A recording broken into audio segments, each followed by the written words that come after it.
আমাদের যে honourable chief minister আছেন রাজ্যের, ওনাকেও টার্গেট করার এর মধ্যে প্ল্যানিং ছিল। পশ্চিমবঙ্গের বাসিন্দা, অথচ তারই সঙ্গে পাকিস্তানি জঙ্গি গোষ্ঠীর সরাসরি যোগাযোগ। এমনকি পাক গুপ্তচর সংস্থা আইএসআই এর সঙ্গেও যোগাযোগ ছিল ধৃত জঙ্গি হামিম মণ্ডলের। আর তাদেরই নিশানায় ছিলেন মুখ্যমন্ত্রী শুভেন্দু অধিকারী। এসটিএফ এর তরফে জানানো হয়েছে, ধৃত জঙ্গির এলিমেন্ট এক্স চ্যাট পরীক্ষা করে একটি টেক্সট মেসেজ পাওয়া গেছে, যেখানে সে সহযোগী রানাকে মুখ্যমন্ত্রীর গতিবিধি সংক্রান্ত কিছু তথ্য জানিয়েছিল।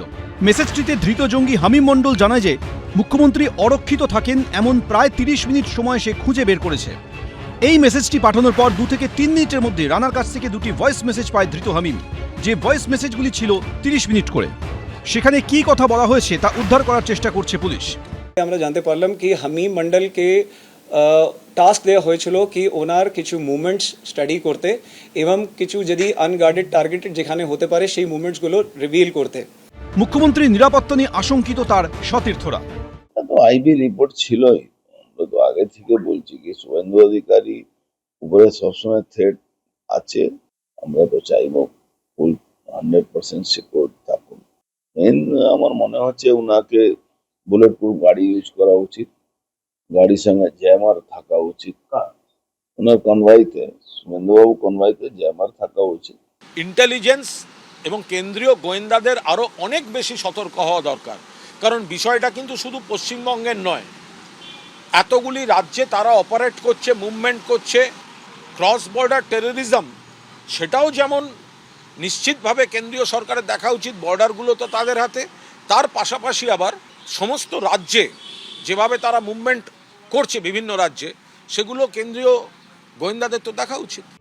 এখনো পর্যন্ত এসটিএফ এর জালে ধরা পড়েছে মাত্র 2 জন, জঙ্গি হামিম মণ্ডল ও তার বান্ধবী অর্পিতা সরকার। সমীরণ পাল, ঝিলম করঞ্জাই, সুকান্ত মুখোপাধ্যায়, এবিপি আনন্দ।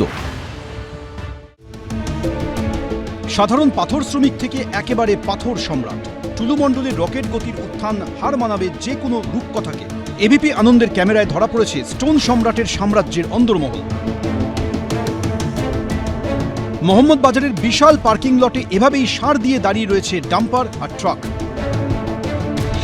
কয়েক বিঘা জমির উপর থাকা এই পার্কিং লটের একাংশেই বেআইনিভাবে রাখা হতো পাহাড় প্রমাণ বালি আর স্টোন চিপস।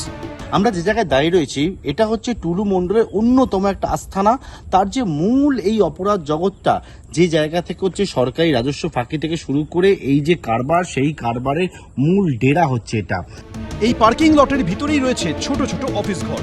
পুলিশ সূত্রে দাবি, এই অফিস থেকেই ছাপা হতো নকল ডিসিআর। এই ডিসিআর যেটা, সেটা তো সরকার থেকে সাধারণত দেওয়া হয়, সরকার এলআরও থেকে ইস্যু করা হয়। তার বদলে এই ছাপাখানা কি হতো? এই ছাপাখানে এইগুলো ছাপিয়ে বাইরে নিয়ে চলে যেত, অরিজিনালের যেমন কালার সেইভাবে। তারপরে এখানে নাম্বারিং হতো, নাম্বার হয়ে ওটাই চলে যেত। আসল ডিসিআর যে বুক, যে ডিসিআর বুকের বদলে এইরকম নকল ডিসিআর বুক তৈরি হতো, তাই তো? নকলই হতো। পুলিশ সূত্রে দাবি, টুলু মণ্ডলের এই পার্কিং লটেই রাতে লোডিং হতো, শতাধিক ট্রাক বেরোতো রাস্তায়।